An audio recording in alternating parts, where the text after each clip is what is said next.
La lumière du monde.tv, l'évangélisation, l'adoration, la parole de Dieu, tout pour la gloire du Seigneur.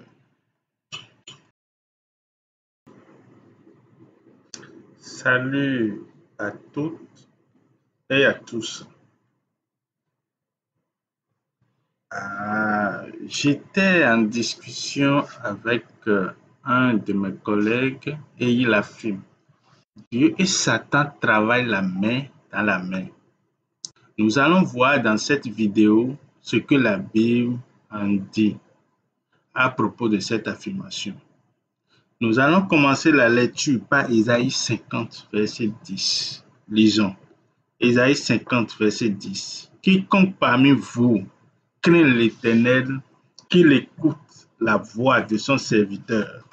Quiconque marche dans l'obscurité et manque de lumière, qu'il se confie dans le nom de l'Éternel et qu'il s'appuie sur son Dieu. Alors, ce verset nous montre que Dieu est la source de lumière. Et on nous invite donc, on nous dit que quiconque qui marche dans l'obscurité et manque de lumière, qu'il se confie dans le nom de l'Éternel et qu'il s'appuie sur son Dieu parce que Dieu est la source de la lumière. Jean 12, verset 36. Pendant que vous avez la lumière, croyez en la lumière afin que vous soyez des enfants de lumière. Alors nous continuons. 2 Corinthiens 6, verset 14 à 18. Ne vous mettez pas avec les infidèles sous un joug étranger, car quel rapport a-t-il entre la justice et l'iniquité? Ou qu'y a-t-il de commun entre la lumière et les ténèbres? Quel accord y a-t-il entre Christ et Satan? Ou quelle part a le fidèle avec l'infidèle? Quel rapport y a-t-il entre le temple de Dieu et les idoles? Car nous sommes le temple du Dieu vivant, comme Dieu l'a dit. J'habiterai et je marcherai au milieu d'eux, je serai leur Dieu et ils seront mon peuple.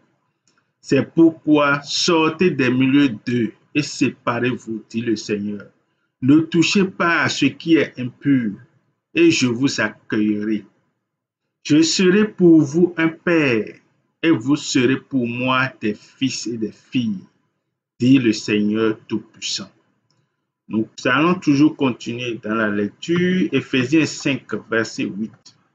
Autrefois, vous étiez ténèbres et maintenant vous êtes lumière dans le Seigneur. Marchez comme des enfants de lumière.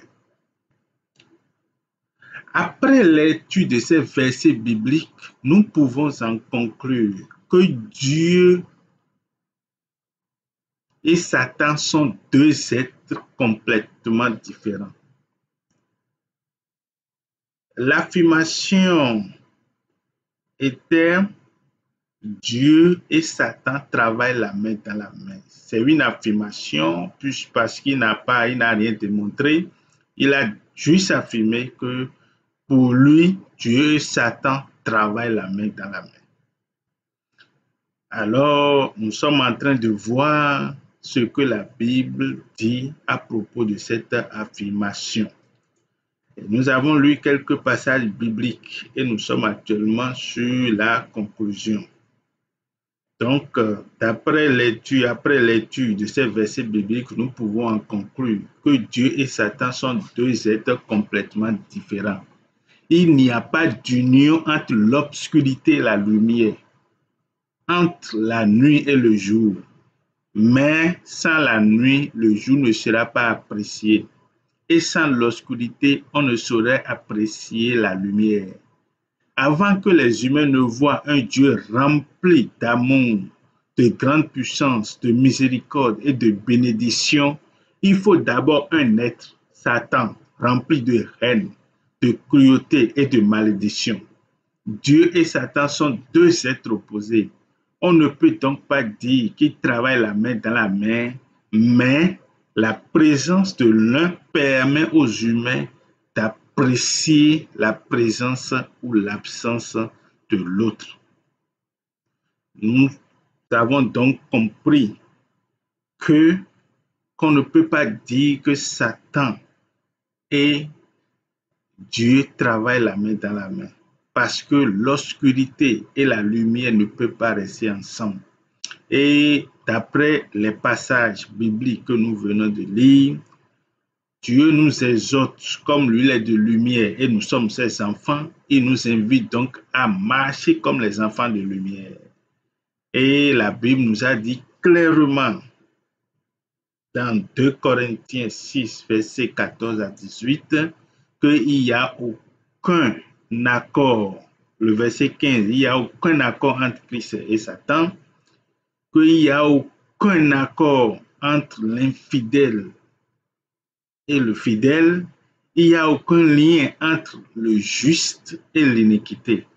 Alors, Satan et Dieu ne travaillent pas ensemble, mais l'absence de l'un permet d'apprécier la présence ou l'absence de l'autre.